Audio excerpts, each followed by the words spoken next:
We always say a closed mouth catches no flies, right? That if we just keep quiet, we're safe, that we keep our secrets locked away. But this old truncated proverb only tells half the story, because even when your mouth is closed, your body is shouting your deepest truths to everyone in the room. This isn't just about interpreting a simple cross of the arms.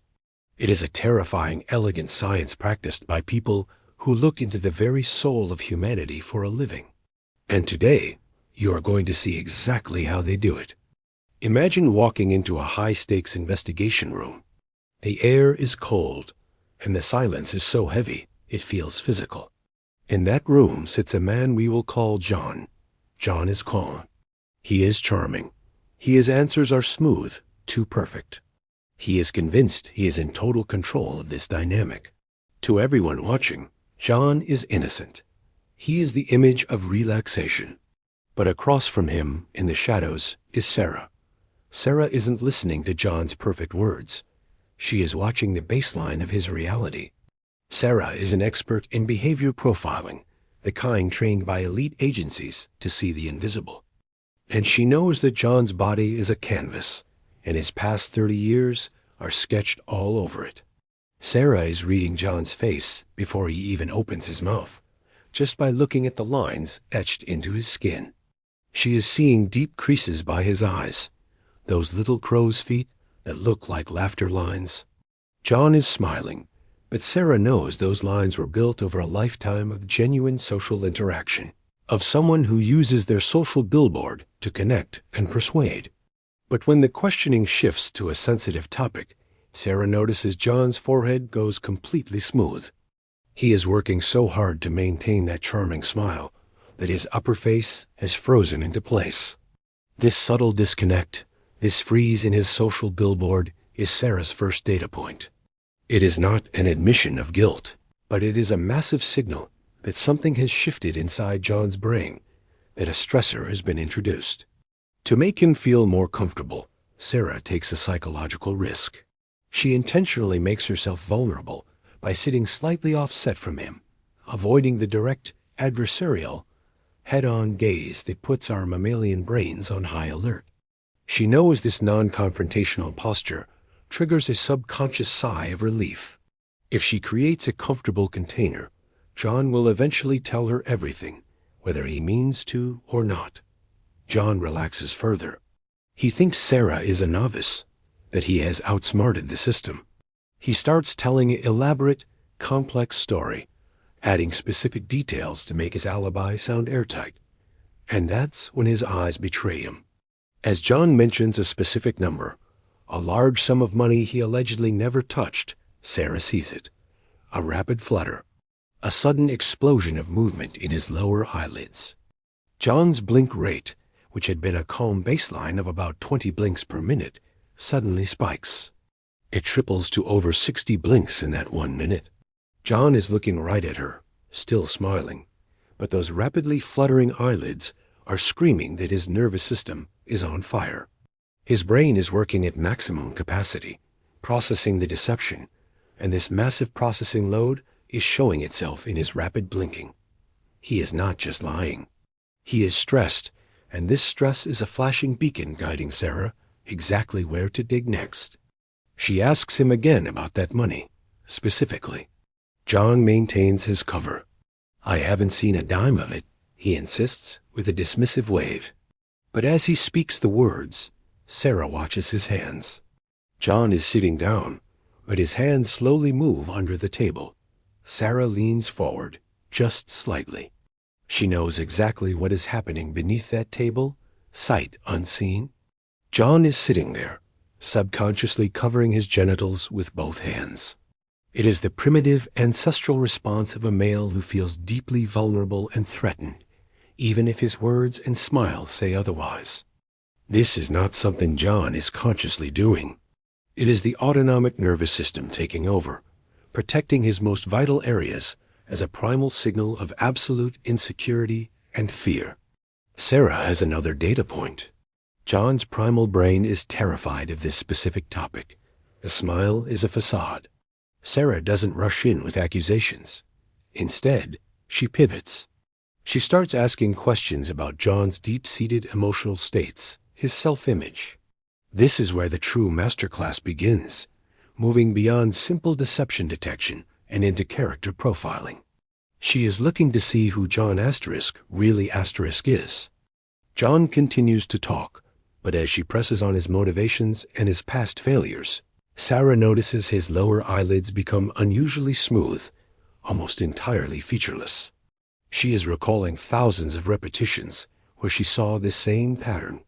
In her experience, there is a striking, anecdotal correlation between this smooth lower eyelid and people who are more suggestible, people who might have less solid self-boundaries and are easier to influence or lead down a specific narrative path. This is not published science, but this repetition of observation is what a profiler relies on, building a mosaic of human nature. This data point helps her understand that John might be susceptible to certain interrogation tactics that involve suggestion and storytelling, rather than confrontational questioning. Sarah continues to press on topics that highlight his failures, on situations where his self-worth was challenged. And now, John's lips do something fascinating. They disappear. As Sarah talks, John's lips press together, creating a thin, hard line. It is classic lip compression, a universal sign that a human being is withholding their true feelings or opinion. This is the moment Sarah knows she's touched a nerve. Whatever John thinks he wants to say about his failures, his true emotional response is so intense that his muscles are clamping his mouth shut to stop the words from spilling out. This isn't about guilt. It is about emotional pain that has been triggered, and that pain is telling Sarah exactly what narrative hooks will work on him. She understands that John is deeply invested in being perceived as successful, and the pain of failing at that image is his true Achilles heel. Sarah pushes a little further, asking a raw, direct question about his relationships, about someone close to him he might have let down. This time, John's reaction is different. His upper lip doesn't just compress. It actually rolls back, disappearing past the barrier of his teeth. His lower lip also retracts, getting pulled into his mouth. This isn't withholding. This is a powerful, frantic signal of a profound need for reassurance and psychological comfort. He is retreating inward, seeking a blanket of comfort that his childhood brain still craves. John is no longer the slick, charming manipulator. In this microsecond behavior, he is a small child seeking safety. Sarah now has a complete behavioral profile. He is high social, but can be socially manipulative to hide vulnerabilities. His blink rate indicates intense stress, confirming his lies are significant to him. His primal reactions show he is deeply terrified on certain topics. He is emotionally volatile, suppressing rage or pain, but has a profound, childlike need for approval and reassurance. This isn't geometry. There is no formula that says X plus Y equals a lie, but Sarah isn't looking for a single data point. She is looking for a cluster. She is operating like a master meteorologist. These lines, these blinks, these gestures are like high-altitude winds, barometric pressure, and humidity readings. Together, they create a terrifyingly accurate forecast of a human mind's true state. Sarah steps back into the interrogation. She shifts from aggressive questioning to a supportive, paternalistic tone. She uses his deep need for reassurance and his pain surrounding failure, building a narrative where admitting the truth is the ultimate path to redemption and success. She is no longer arguing with John. She is talking to the terrified child hidden behind the facade, and it works. The layers of deception, so carefully constructed over decades, crumble in a matter of hours.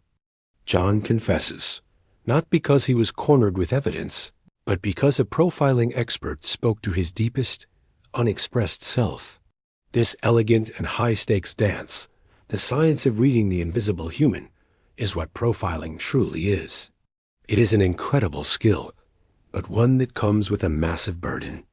Imagine being Chase Hughes, the expert in this field, who has trained elite forces and interrogated people where millions of lives were on the line. When you see the world this way, you can never just watch a movie. You can never just have a casual conversation at a bar. You are constantly processing a tsunami of behavioral data.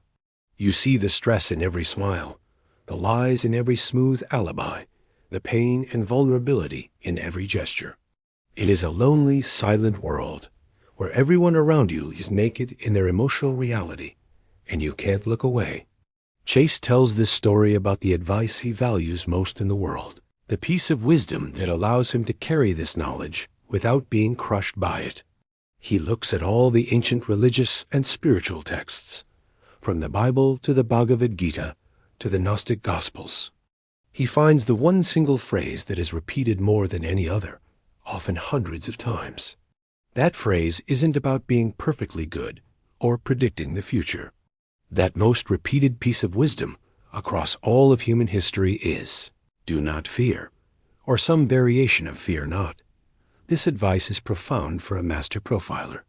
When you are constant witness to the darkest, most deceptive parts of the human heart, it is easy to become cynical and afraid. Chase realizes that at our core, humans are complex machines powered by only two basic emotions, love and fear, and every other action, every lie, every desperate attempt to control a conversation is just a reflection of one of those. So the ultimate goal of understanding human behavior is not to manipulate, but to see through the fear that drives so much of our human brokenness. This knowledge allows us to approach people with more compassion, to understand that John's lies were not a sign of absolute evil, but a shield for his immense ancestral terror of being exposed as weak and a failure. This profiling doesn't just make you a master of manipulation.